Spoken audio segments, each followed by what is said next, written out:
I read 75 self-help books so you don't have to. And here are the 4 most impactful lessons I learned that completely changed my life. And don't worry, I'm not about to talk about 75 books. No one wants to do that. I'm just going to share the most important lessons I learned that I feel like you should know too. So whenever life feels heavy, when I feel overwhelmed or conflicted or just need a little push to keep going, I pick up a self-help book. There's something comforting about knowing that someone else out there went through the same struggles, asked the same questions, and found their way through, and then took the time to write a book about it. Over the years, I've read self-help books on just about everything. Business, creativity, productivity, health, philosophy, relationships, science, art, religion, psychology, you name it. I've highlighted quotes, underlined chapters, scribbled notes in the margins, and tried to absorb every piece of advice like a sponge. One book turned to 5 books turned to 10, and before I knew it, I'd read over 75 self-help books. But let's be honest, most self-help books just aren't that helpful. Okay. But then I found the ones that were different. Ideas that didn't just inspire me, but they changed me. So today I want to share them with you. And who knows, maybe one of these lessons will change your life too. Lesson number 1, the fear you avoid is the growth you need. The authors of the book, The 12-Week Year, explain that there's a portion of our brains called the amygdala that reacts negatively to uncertainty and risk. It's our survival instinct. It's super helpful in keeping us alive and keeping us out of danger, but not so helpful when we're trying to get out of our comfort zone and envision a future for ourselves that looks bolder and bigger and different than our today. So it's comforting to know that risk and change aren't scary because we're just cowards or something. But on the other hand, it's like, dang, how am I supposed to overcome my natural God-given instincts? Who's that? I think it's okay. You don't have to eliminate fear, and you are not expected to become fearless. Without fear, we will live very short and reckless lives. We would walk out into traffic and we would do all the really stupid things that people do in horror movies. But when it comes to pursuing goals that are so big that our freaking amygdala kicks in, fear has to take a back seat. In the book Big Magic, Elizabeth Gilbert explains that we shouldn't go to war against our fear. We should make space for it. Because the more we fight our fear, the more our fear fights back. Dear fear, I recognize and respect that you are part of this family, but still, your suggestions will never be followed. You're allowed to have a seat and a voice, but you are not allowed to have a vote. You're not allowed to touch the roadmaps or suggest detours. And above all else, my dear old friend, you are absolutely forbidden to drive. But if you really want to cheat the system, learn how to use that fear. Use it as a compass. Let it be a lighthouse pointing you in the direction of the things that you care about most. Because when I dream about things that are small, my fear instinct will not kick in. But if I dream about something big, my palms are sweaty, knees weak, arms Sorry, I'm so sorry for that. But when I dream big, I hear that inner voice that says, what if I fail? And that lets me know that something amazing and meaningful can happen if I succeed. So 2 big fear moments stand out for me. One was my first art show. I was like, okay, what if they love my art? What if they hate my art? Even worse, what if they just completely ignore it? And number 2 was posting my first YouTube video. First, I feared, what if people didn't watch it? And then I got so scared, what if people did watch it and then judge me? Because sometimes the fear of success is just as powerful as the fear of failure, but that's a conversation for another day. Years later, I've quit my engineering career to pursue my passion full time, creating and sharing my art and running my business. And I've just launched my second YouTube channel, Bound by Arctic Sun, which is where I share book reviews and bookish content for the 50 to 75 books I read every year. If you are into reading, if you're a book lover, if you like the Book Talk, BookTube communities, shameless plug, go subscribe to that channel. Also, if you're a book lover, I designed the most beautiful reading journals. They'll be launching in a few months, so sign up on my website, artxsun.com, to be notified when they launch. And my website, artxsun.com, has my artwork and art prints and apparel with my art on it. So go shop all the Arctic Sun things. Now back to the video. Lesson number 2. You've probably heard it before, but we're about to dive deep with it. Stop setting goals and start building systems. Now, it wouldn't be a self-help video if I didn't mention the book Atomic Habits. One of its biggest takeaways is goals alone aren't enough. Success comes from building systems. We don't rise to the level of our goals, we fall to the level of our systems. And we often think that massive results require massive action, which is a trap, because if you don't feel like doing massive action, which no one feels like doing massive action all the time, then you just end up doing nothing at all. But the truth is, consistency compounds no matter how small. Make a goal to improve by just 1% every single day. That adds up to being 37 times better after a year. Now think of a hobby or a skill or passion that you have, and now imagine being 37 times better at it this time next year. For me, this meant focusing on routines routines instead of results. For example, instead of setting a goal to gain 100,000 subscribers on YouTube, I'm working on building a system where I post one YouTube video a week. And it's not glamorous or groundbreaking, and it's only January and I've already missed uploads, but I'm still working hard to establish that routine. Okay, sound good, right? But what about dealing with bad habits?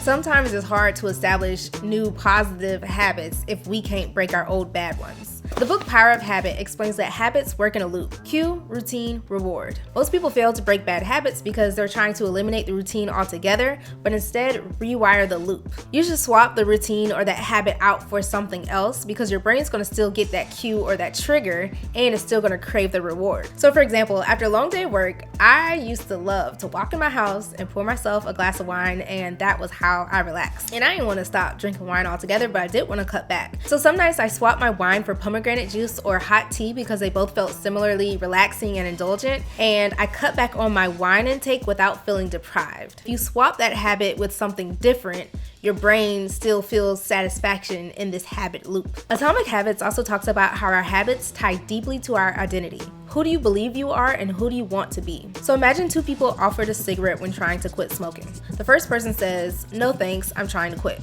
The second person says, "No thanks, I'm not a smoker."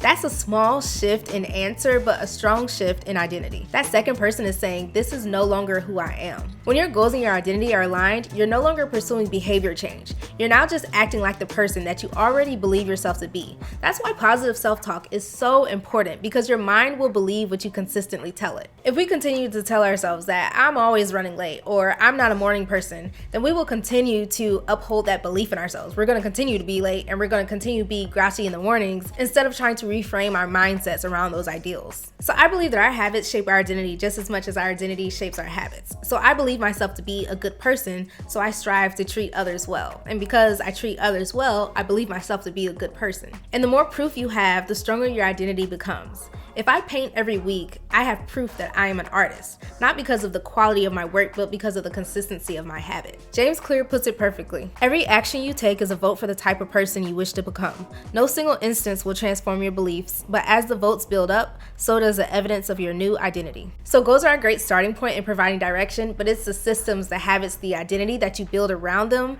that makes those goals achievable. Lesson 3. What you're holding on to is holding you back.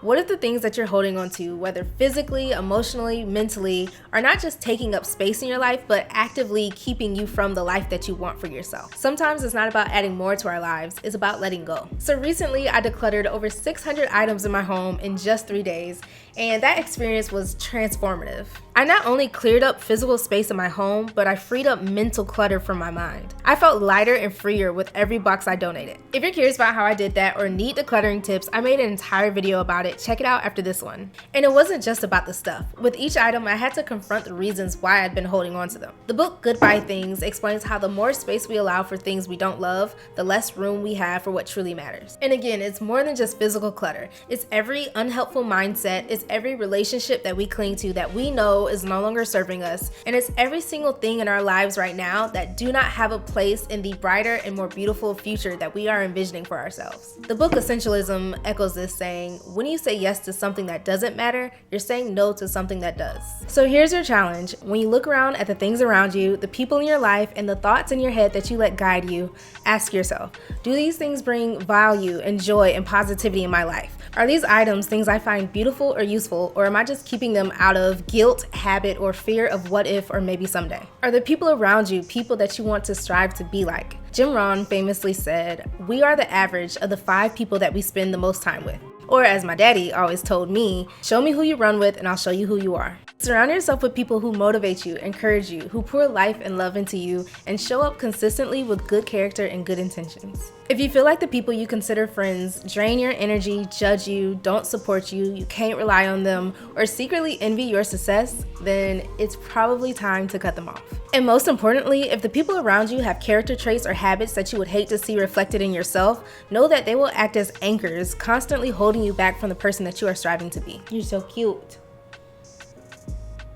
Shedding. like crazy. And last but not least, what mindsets are you clinging to that are prohibiting your growth? What toxic beliefs and negative self-talk do you tell yourself that are contradicting the future that you want to have? I'll tell you mine if you tell me yours. Mine is the idea of perfectionism. Perfectionism keeps me paralyzed, afraid to start, afraid to finish, afraid to put out anything in the world that's not good enough. And not only does that obsession keep you working on something far longer than you need to be doing, but a lot of times it also just keeps you from starting at all. Overthinking and overworking give us this feeling that we're being productive, but what we're really doing is just running in the same spot. A story from the book Art and Fear helped me break free of this. A pottery teacher divided his class into 2 groups. One group's assignment was to create as many pots as possible, and they would be graded solely on the quantity of pots they made. The second group's assignment was to create one outstanding, dare I say, perfect pot, and they would be graded solely on the quality of their work. And guess what? The highest quality pots came from the quantity group, because as the quality group was theorizing about perfection and planning themselves to death, the other group was learning by doing, learning by repetition, learning from their mistakes, and they were improving with every pot that they made. This same concept has been repeated in other classrooms across different subjects, not just pots, and the outcome is always the same. Whether I'm staring at a blank canvas or rewriting an email for the 5th time, I remind myself that done is better than perfect, because a good plan executed today is better than a perfect plan executed next week or never. Can you cover yourself, Anada, please? How about I just pick you up? And for the last lesson, my favorite, what you're full of spills out. We are cups filled to the brim with something, and when life bumps into us, whether through challenges, interactions with others, or just natural day-to-day life, whatever that's inside of us will spill out. If you're full of anger, frustration, or negativity, that's what will overflow into your relationships, your perspective of the world, and the seeds that you are planting. But if you're full of kindness, gratitude, positivity, good intentions, that kind of energy will pour out into your actions, your words, and whether you see the glass half full or half empty. Here's a quote from Soren Kierkegaard from the book Works of Love. When one has fully entered the realm of love, the world, no matter how imperfect, becomes rich and beautiful. It consists solely of opportunities for love.